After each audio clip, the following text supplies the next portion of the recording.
ये एशिया की सबसे पहली यूनिवर्सिटी, मतलब हमारे भारत की सबसे पहली यूनिवर्सिटी एग्रीकल्चर 1960 में बनी थी 17 नवंबर को।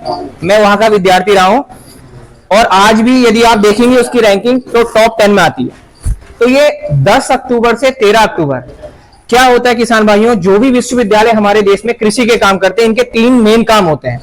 पहला काम होता है शिक्षा, पढ़ाई करवाना। दूसरा काम होता है शोध करना, कई सारी रिसर्च करना। तीसरा सबसे महत्वपूर्ण काम होता है प्रचार और प्रसार। तो प्रचार और प्रसार में ये कई सारी एक्टिविटी करते हैं, उसमें से एक एक्टिविटी हमारी किसान मेला होती है। ये हर बार लगता है किसान भाइयों, रबी की फसल से शुरुआत में लग जाता है, रबी की बुआई होती है, जैसे 10 अक्टूबर से 13 अक्टूबर इस साल है, और ऐसे ही ये खरीफ की में फरवरी के टाइम पर लग जाता है। तो मेरा सभी लोगों से निवेदन है, क्योंकि वहां आपको किसान भाइयों देखो, एक कहावत है, यदि आपको एक मोटी किताब पढ़नी है और यदि एक किसी बुजुर्ग के साथ आप आधा घंटा बैठ जाइए, वो पूरी आपको लाइफ का निचोड़ बता देगा। मैं सही कह रहा हूं गलत कह रहा हूं बताइए? यदि कोई अच्छा बुजुर्ग हो, मतलब अच्छा क्या सभी होते हैं, लेकिन आप बैठ जाइए उसके साथ, वो पूरी निचोड़ बता देगा कि आपको कैसे जीवन जीना है। ये मेरी बात सही है गलत है?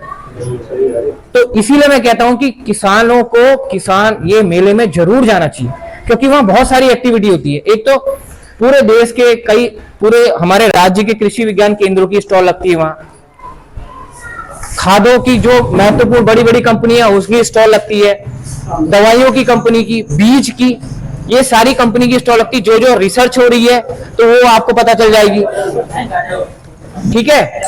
तो और दूसरी बात, जो रबी की प्रमुख फसलें जैसे गेहूं के बीज आपको चाहिए, अच्छे अच्छे बीज, वो वहां स्टॉल लगती है। पन्नागर विश्वविद्यालय का खुद का स्टॉल लगता है। तो एक महाकुंभ होता है, क्योंकि मैं 6 साल वहां पढ़ा हूं, मैंने देखा कि कई दूर दूर से लोग आते हैं वहां, और आप ऐसे कार्यक्रम में जरूर जाया करें। और पन्नागर विश्वविद्यालय में जाने के आपको बहुत सारे फायदे होंगे।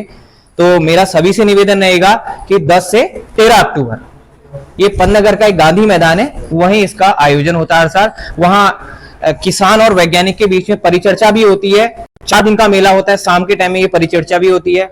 वहां कई सारे साहित्य भी मिल जाएंगे आपको। पन्नागर विश्वविद्यालय हर साल एक किसान डायरी छापता है, उसको ले सकते हैं। सर ने जो वैरायटी बताई गन्ने की, वो सारी चीजें आपको जानकारी मिलेगी। मतलब एक महाकुंभ टाइप का है, आप जरूर जाइए यदि आपको समय है, किसान है तो जरूर जाना चाहिए। तो इन्हीं बात के साथ मैं अपनी बात समाप्त करता हूं। बहुत बहुत धन्यवाद, मेरी बात सुनी आपने, बहुत लंबा बोला मैंने, थैंक यू।